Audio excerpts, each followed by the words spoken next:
start up again since I've given her 30 seconds of relief. And when I start now, Deja, I am going to be using my stethoscope. Okay. And so since we established that your systolic was 120 in the first step, we are going to, I'm going to use that as my assumed systolic, and I'm going to confirm it by using my stethoscope, okay? And we're going to get your diastolic this time as well. Right? So I'm going to put my stethoscope right where I felt her brachial pulse, where my hand was at. And so usually I would have a dial that can tell me which numbers I'm at, but since we don't. And I am going to pump up to 150 this time, put that extra 30 millimeters of mercury that we did past 120, that's where we're going now, okay? All right, so pump it up.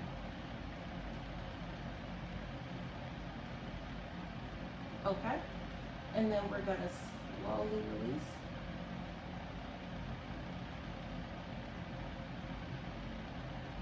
Okay, and then we're gonna release it all the way.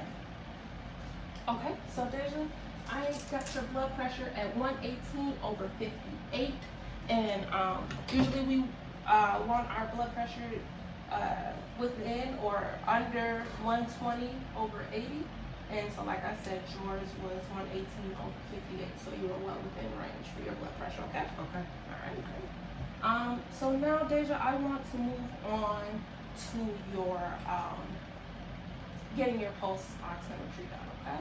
So this is going to tell me your oxygen saturation levels, and I'm going to turn it on. Turn it on for the camera. And what I'm going to have you do now is, before I place it on you, I want to check the temperature of your skin, temperature of your hands. I'm going to put it up here. And I use the dorsal sides of my hand to do that. And you, your body temperature is appropriate. You are warm to touch. I am going to turn it back on, and I'm going to place this pulse oximeter on your finger. I need to get it at a good vascular point, so I'm going to do your finger. If I didn't use your finger, I would use your earlobe, okay? You can put this on my ear? Yes, I can put it on your ear. Interesting. So since you have all your digits and they are in a row, I'm going to use your fingers. Okay. And I'm going to perform a capillary refill. Okay, so your blood returns from, or your nail bed returns from white to pink in under 2 seconds. And so that just lets me know that I am good to go. So we're gonna hold it at a steady level. So hold your hand up, and I am going to wait for it to have an accurate, steady reading with the wavelengths.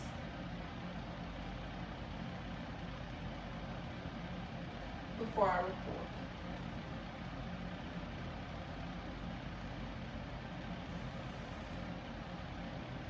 Okay, you are at a 98% for your oxygen saturation levels, which we like to see. So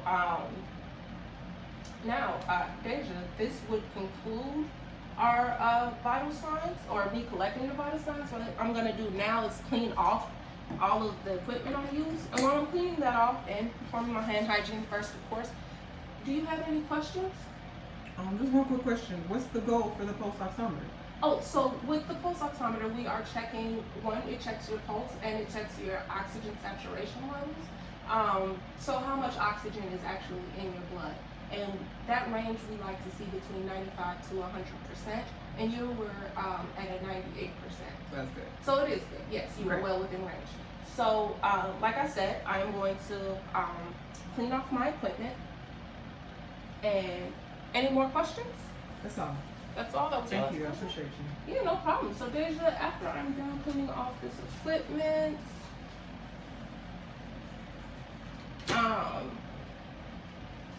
are you in any pain? No, ma'am. No pain? Okay, great.